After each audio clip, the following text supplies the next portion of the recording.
parte Chegamos de vender água chegamos na praia. água. É. Pois é, aí fui vender água na praia, né? Que era o que dava para fazer uma cidade de 40 graus, você imagina. Pô, vender água na praia. Só que você descobre quando você chega na praia que 40 graus não é garantia que você vai vender água. Porque tudo muda o cenário o tempo todo. Só que ali eu já tinha muita maturidade.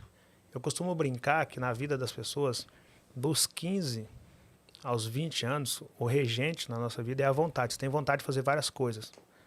Só que você ainda não tem coragem. Aí dos 20 aos 25, 30, o regente passa a ser a coragem. Você tem coragem de praticar suas vontades. Só que você quebra muita cara porque você só tem coragem e vontade, você não tem muito conhecimento. Então você faz várias coisas que hoje você não faria. Passou dos 30, começa o regente do discernimento, que você continua tendo coragem, continua tendo vontade, mas você já põe na balança se aquilo compensa ou não compensa. Sim. Então, quando eu fui para Copacabana, quando eu fui para o Rio, eu já estava na fase do discernimento. Tinha várias coisas que eu tinha vontade, várias coisas que eu tinha coragem, mas a balança do compensa e não compensa, isso é para mim ou não é para mim, é o momento ou não é o momento, já era mais latente dentro do Rick. E aí eu fui para a praia para fazer o que dava, tendo vontade de trabalhar, tendo coragem de trabalhar e sabendo que aquilo compensava, porque era o momento do Rick cuidar do Rick. E praticar tudo aquilo que ele tinha buscado de conhecimento durante uma caminhada, durante uma vida toda. Quando eu chego em Copacabana, eu descubro que não dava para vender tanta água assim, só porque o sol era 40 graus. E aí eu começo a lapidar as minhas técnicas de venda e começo a vender mais pelo relacionamento do que pela água propriamente dita. A minha intenção era vender água, a minha estratégia era me relacionar para vender água. Então os vendedores vendiam muito rápido, andava muito rápido, vendia cantando, gritando, água, água, água. E eu ia parando, cliente em cliente, trocando ideia. No final de cada ideia daquela eu vendia, ou no final de algumas daquelas ideias eu vendi. Aí eu descobri que não era tão simples, descobri que tinha muito não entre um sim e o outro sim. Nossa, você postou uma coisa um dia que me marcou tanto, eu cheguei até a citar isso aqui, que você falou, eu não lembro qual era a conta exata, mas você falou assim, eu percebi que para cada água que eu vendia, eu recebia não sei quantos nãos. A conta é o seguinte, essa água aqui, isso chama taxa de conversão. E por isso muita gente não consegue avançar, principalmente essa galera que não tem conhecimento, porque até hoje estão nos contando dentro da escola que o Brasil foi descoberto em 1500, que a Terra tem a forma de uma laranja, levemente achatada nos polos com uma pequena elevação no meio, e ninguém fala com essa gente de negócio, ninguém fala com essa gente de conhecimento, ninguém fala com essa gente de empreendedorismo, ninguém fala com essa gente que dá para fazer outras coisas para além de CLT e concurso público. Sim. E por isso essa gente ainda está se apegando ao Brasil que foi descoberto em 1500 e ao fato da Terra ter a forma de uma laranja levemente achatada nos polos com uma pequena elevação no meio. Eu descobri outras coisas por minha conta e risco. Eu fui formado na faculdade da vida. Essa escola formal eu tive que abandonar para colocar comida na mesa. E quando eu caí na faculdade da vida, ali eu tive que aprender na tora várias coisas que me possibilitou mudar meu hábito e meu hábito mudou meu resultado. E essa fórmula é uma que eu aprendi na faculdade da vida e que dificilmente eles iam me ensinar dentro da escola, porque o conhecimento liberta e a estratégia não é nos libertar. A estratégia é nos manter presos para que nós peguemos alguns diplomas e temos a impressão que estamos formados e paramos de buscar conhecimento.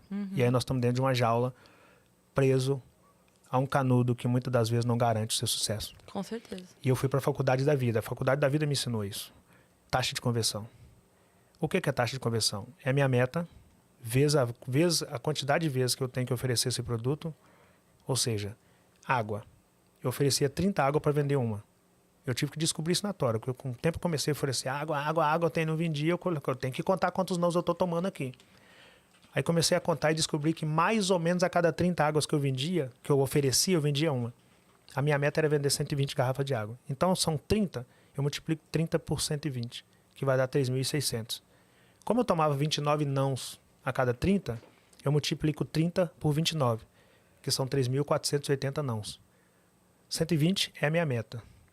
3.600 é a quantidade que eu tenho que oferecer e 3.480 é a quantidade de nãos que eu tenho que ganhar. Está disposto a tomar. Para estar disposto a tomar para vender 120 garrafas de água. Com o tempo eu descobri que não tem a ver com quantas águas que eu consigo vender. Tem a ver com quantos nãos eu consigo suportar até que eu consiga vender a minha meta.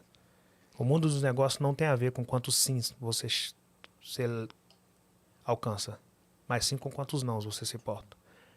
Quem entender que o mundo dos negócios é um jogo de quem suporta mais nãos, alcança o extraordinário. Quem achar que o mundo dos negócios é um jogo de quem consegue mais sim, fica pelo caminho.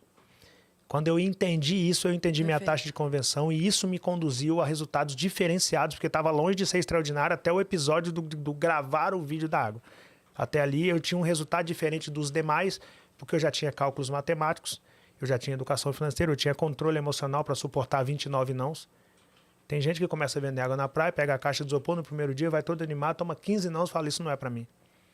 E por que que não é para ele? Não é por causa do sol, não é por causa dos nãos, não é por causa do peso da caixa de isopor, é por causa da falta de controle emocional. Aí ele pensa que não é para ele. Eu já tinha controle emocional. Eu tinha educação financeira, eu não conseguia ganhar rio de dinheiro vendendo água, mas eu conseguia ganhar 300, 400 reais. Num dia bom, eu conseguia ganhar um valor desse. Num domingo, por exemplo, de muito sol. Mas na segunda-feira, os demais que também conseguiam ganhar um valor desse, já não iam na segunda. Eles se reuniam na segunda para fazer um churrasco, para ir para casa da piscina, para ir para não sei onde, e na segunda eu estava lá novamente. Porque eu sabia que a concorrência era menor. Uma vez que eles não estavam na areia, tinha menos concorrência para a mesma oferta. Eu estava lá na areia vendendo. Quando chegava na terça-feira, eu tinha o dinheiro que eu ganhei no domingo, o dinheiro que eu ganhei na segunda e a possibilidade de ganhar dinheiro na terça. Eles não tinham o dinheiro que eles ganharam no domingo, eles não tinham ganhado nada na segunda e eles não tinham nada para investir para tentar ganhar na terça. Eu estava anos-luz à frente deles.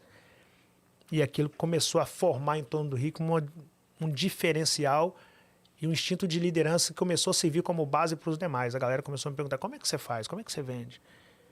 Como é que você consegue esses cálculos? Como é que você chegou nessa taxa de conversão? Como é que você conseguiu desenvolver esse controle para suportar tantos nãos? Eu comecei a contar para aquela galera e eu descobri que ensinar venda dava mais dinheiro que vender. E aí eu comecei a vender a ideia de como eu fazia para ter aquele resultado, mesmo que pequeno. Mas aquele resultado pequeno era melhor que o resultado dos demais e os demais queriam aquele resultado.